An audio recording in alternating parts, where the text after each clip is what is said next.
The Great Mortality, or as it's better known as the Black Death, was a time in medieval history that saw the population of the world practically drop by half.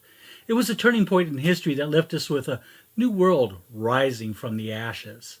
Join me as we travel back in time to medieval Europe and take a look at the time and the headgear of the plague doctor.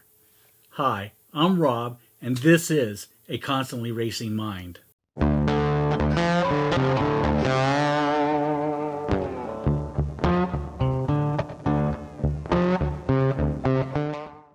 The year is 1347, and it's been almost 800 years since a plague ravaged the Roman Empire. The bacterium Yersinia pestis ravaged the Mediterranean Basin, Europe and the Near East, and Constantinople. So instead of focusing on the horrors of the plague, I want to briefly discuss what good, if any, came from these 300 years. Before the Great Pestilence, Europe experienced a remarkable expansion period during the High Middle Ages. That's 1050 to 1300 CE. This period was called the Medieval Climate Optimum. However, by 1301, the weather was changing again, and as we entered 1347, many events took place to put the Great Pestilence on the map. So if you're new here, we cover the film genres of sci-fi, horror, action-adventure, prop culture, and all things geek. So if you want more videos on this subject, don't forget to subscribe and hit the notification bell to be aware of all my uploads. The Black Death is the single most significant disease in Western civilization to date, an actual and literal plague. The word plague derives from the ancient Greek medical term plage, meaning stroke. It's a reference to the speed with which the disease brings down its victims, and the plague was a real death blow to the medieval Europe. The Black Death, or simply the plague, came on its victims quickly and powerfully. It was such a debilitating disruption of facilities, it seemed to onlookers in the day as if the person had been struck by some invisible force. Now, the Black Death more likely derives from the Latin word atra, meaning black, dreadful. Death usually follows soon afterwards, most often from septicemia, blood poisoning, due to massive internal hemorrhaging, as the bloodstream grows congested with bacteria. Now, before the outbreak in 1347, feudal Europe was divided socially by the three estates, while the system was made up of clergy, the first estate, nobles, the second estate, and the peasants, the third estate.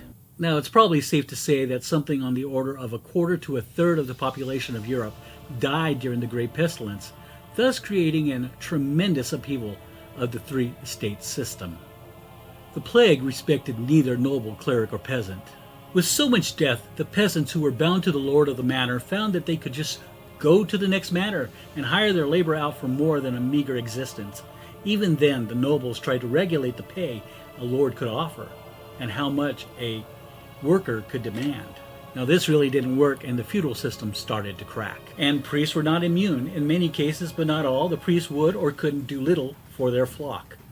Perhaps hasty last rites and then get the heck out of the plague-infested house. Seeing that the church was of no real help, perhaps the survivors needed to rethink their relationship to the church.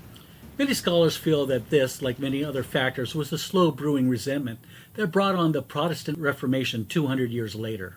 The merchant class was proliferating. Cash-strapped nobles were quick to marry their children off to merchants who were more wealthy than the manor's lords, and the merchants were eager to join the nobility. Another positive result of the bubonic plague was the development of medicine as a science in the West, whereas in the late Middle Ages, Islamic doctors had for centuries been advocating sensible measures like general cleanliness and the value of studying anatomy.